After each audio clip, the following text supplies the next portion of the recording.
And welcome to our interview with Tea and Talks with Coaches. And this time we have featuring and spotlighting our DL coaches that are coming to us to help us to discuss some of the questions that we're going to be seeing in Module 5, Oral Language and Vocabulary. And today we have the honor to have... Hi, I'm Noelix Rivera. I'm the dual language coach from Purpose H Elementary. And I'm Veronica Morin. I'm the dual language instructional coach from Caldwell Heights Elementary. I'm Samantha Shields, and I am an early literacy specialist in Round Rock ISD. And I am Liliana Kendrick. I'm the bilingual early literacy specialist here in Round Rock ISD. And we are going to get you started with some questions. So I'm passing it back to you, Sam. Right. So our first question is going to go to Noelix. And can you give us some more information on how do you define oral language? Well, when we think of oral language, we think about, helping students be able to express themselves, providing with some vocabulary and all this different tools that they need to be able to communicate within the classroom. We think of components like morphology or phonology, pragmatic syntax when you think of the grammar piece, and the semantics when you're talking about vocabulary.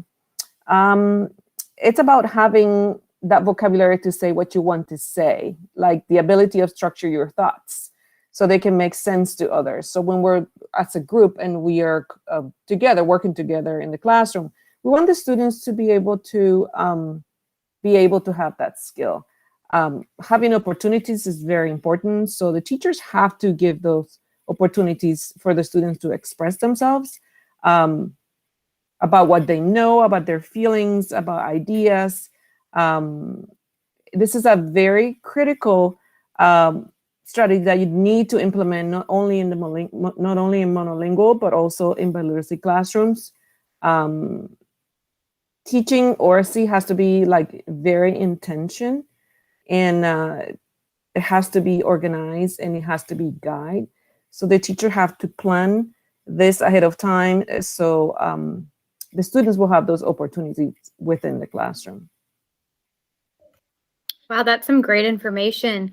Can you give us some strategies that you've seen teachers use, or maybe that you've coached teachers in using, on how they can develop oral language in their classroom? Well, we do different activities. I know that we have used one that I saw in the module, which is the question of the day.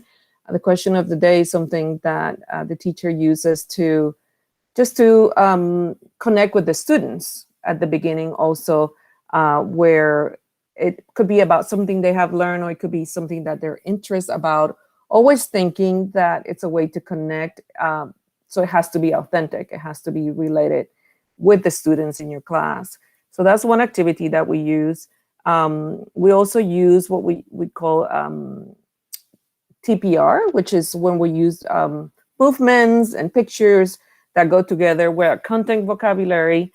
So we do at the beginning of the unit, where the students start becoming familiar with important vocabulary that they're going to see throughout the unit. And also the teacher continues to use these movements and these pictures when they're teaching the lesson. The I Spy, we have used this before. I personally have used that as a teacher, where the students are looking for things that their interest or they see in the classroom that has to do what we're learning, and then they come and share that experience with the rest of the class. I love those activities. Just really simple strategies that teachers can incorporate in their classroom, in a dual language classroom, in a monolingual classroom with your L's. Those are great recommendations. Thank you. Mm-hmm. And I'm going to pass it back over to Liliana, who is going to ask some questions of Veronica for us. All right. So, Veronica, I really like to piggyback on what Noelix says and keep going and building that oracy and the oral language in the classroom. But can you help us to understand a little more about receptive and expressive language development? And how do we apply these in our classroom? Okay, so the receptive language is the language we receive, right? How other peoples are talking to us. And so we are listening or listening to what they're wanting, what they're saying. We can also look at their gestures. Okay, so receptive language is the language that you're receiving. Our expressive language is how we communicate with others, whether it's communicating what we're thinking, what we're feeling, what we want. We can use our gestures, like I always use my hands, or words, whichever is appropriate. And then some of the things that we do could be in the classroom, could possibly be the partner sharing before you do an activity, building some of that background knowledge, the turn and talk, some of those things to get to our students to use their language, their oral skills, before they actually write more of the expressive. I'm sorry, what was your question?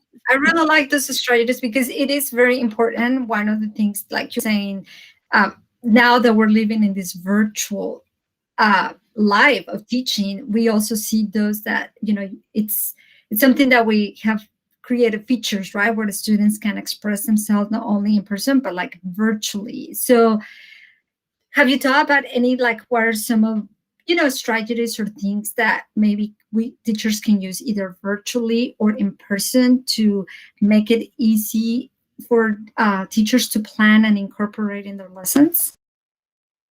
So I think right now is our testing, our TELPAS testing, right? And so we're testing our ELs, our English learners. And so some of the things is that always having them to write, right? And that's always the second piece. But the building of that oral language, having them share orally, verbally, whether it's to the whole class or as a partner, and you can still do that virtually. You can always send them in groups and all that. There's different things that you can do. Is having them just to share, always using the oral piece.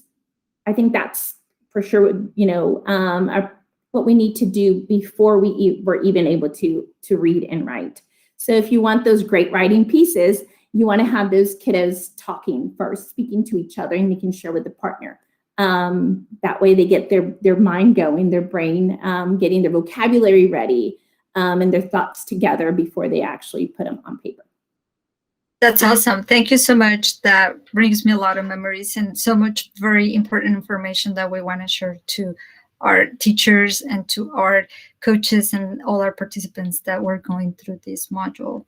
And I think we are about to wrap it up, and we really wanted to thank you all so much for coming and sharing your knowledge with us and your strategies and everything that you have been learning with us. And Sam, would you want to say something?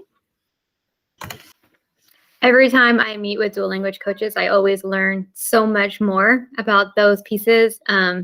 Hearing you talk about the, receptive and expressive language, it just giving them that opportunity to be able to hear others and build their background knowledge with others before they are expected to do the expressive piece is just a great reminder of how just conversations in class is so important.